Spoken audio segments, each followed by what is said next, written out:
see what she did? She gave us middle finger. This is Fatima. She's a social housing tenant. She's challenging these people who work in social housing because some houses on her estate look like this, and she's angry. Shame on you, shame on you.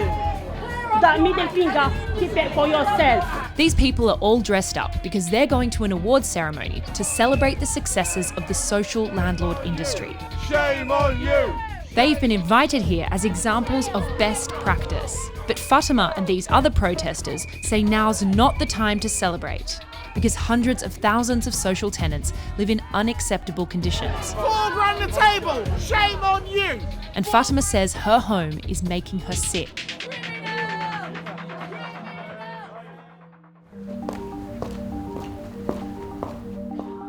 Over 14 years, Fatima's long list of medical conditions has grown to include severe asthma, chronic lung disease, COPD, lupus, depression, and anxiety. This is cortisone. People have it for 1 week, or is 2 weeks, and that's it. I'm having it for nearly 14 years.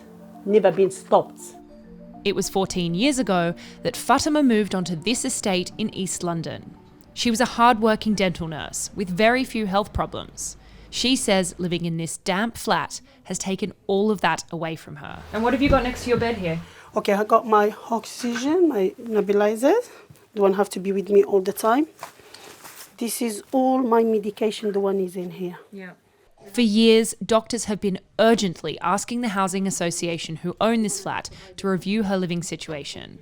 As Fatima is showing me around, she shows me that her sock is wet from walking on the carpet. I feel funny touching your foot, but yeah, wow.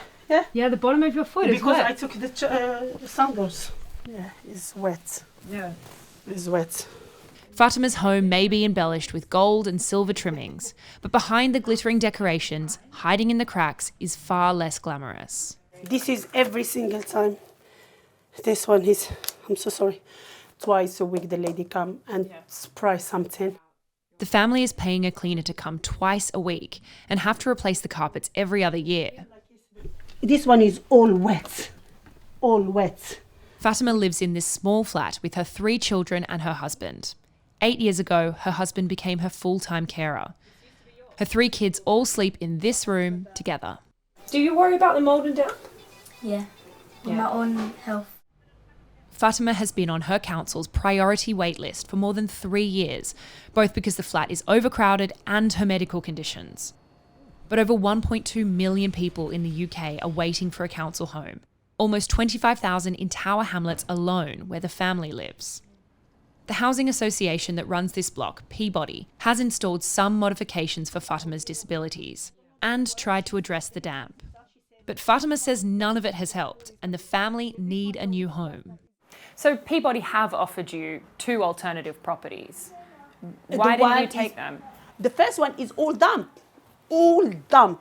The second one is a new, but is stairs. And the stairs is the same, the one I have now. So not suitable for someone with disabilities. With disability.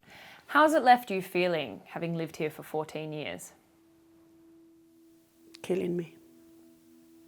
Killing me day by day. Why do you say that? I'm dying day by day. Day by day.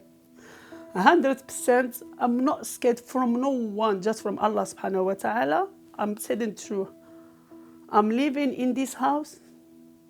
It's like just I'm waiting for my day, because every single day I said, this is the last day of me. Fatima's flat isn't the only one in this estate with issues.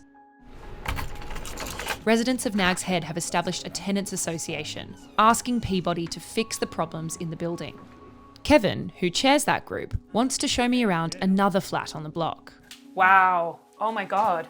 Yeah, so you can see this is the conditions of the room here. And the smell in here. I've been doing a story about housing for a year, and this is the worst mould I've seen. Yeah. I mean, it's awful. Across the estate, you know, we've gone knocking on doors and we've seen, a lot of places where there's just, you know, horrific mould, similar to this. All over there as well. So does anyone live in this room?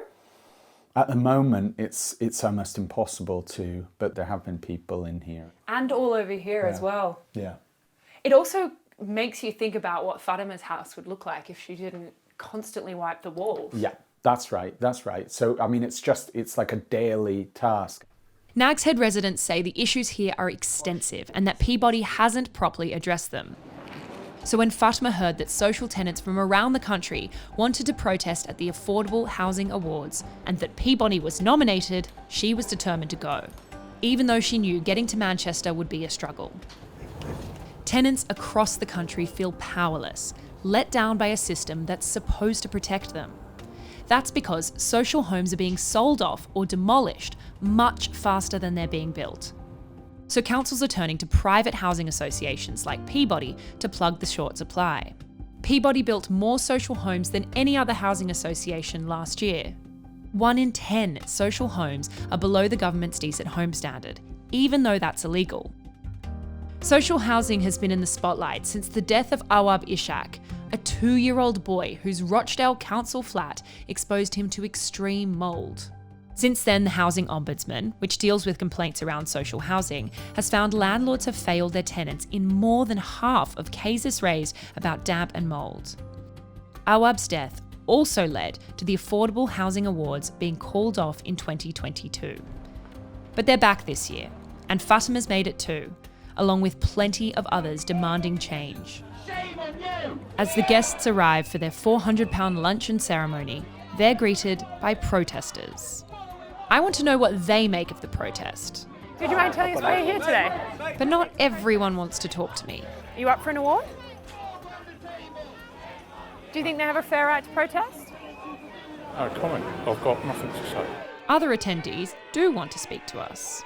I believe today is about celebrating some of the really good work that housing's doing. But is it appropriate to celebrate when people are I'd dying? say that I think there's been a lot of changes just to make sure that what happened in Rochdale never happens again. You know, it shocked everybody. I think they're quite right. Yeah? Absolutely, yeah. Why? Why are they right? Yeah. Because everyone deserves to have decent housing at an affordable rate. A table at this awards show costs £4,000. The protesters think that money should be going elsewhere. But the Affordable Housing Awards told us they work alongside tenants to highlight best practice in the sector, including money saving and improving services. I see health problems every day, health complications every day, secondary to poor housing. And today really is me coming out here as a doctor and saying this isn't on, this is a choice. The NHS isn't here to solve these problems. We can't solve these problems. We don't have the funds, we don't have the means to do this. I noticed Fatima was upset. I cried because it's not me the one I suffer. It's all of them. Look, people with wheelchair, with oxygen. Look, the girl, she's maybe 10 years, she's here. What's next? We hope we're going to solve some problems because we have a lot of problems. So are you optimistic?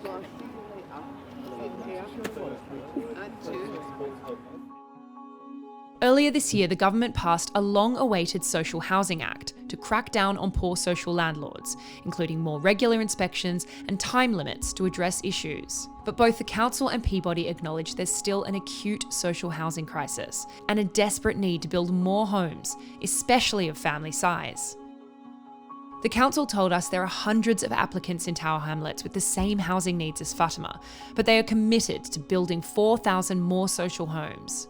Peabody told us they are trying to find Fatima a more suitable home, but there just aren't enough properties to meet demand. They spent £356 million last year on maintaining and improving people's homes, and they're carrying out more than 1,000 inspections each month. I'm not safe in that house. I'm not safe. Less than 24 hours after we contacted Peabody about this story, Fatima finally received a call to say they would come around and see her place. The surveyor who visited said they found no damp or mould except a leak in the bathroom, which they're now going to fix. Some hope for Fatima, but no comfort for the thousands of vulnerable people who haven't been able to speak to the media, still stuck in a long line of people waiting for an affordable and safe home that's been promised to them.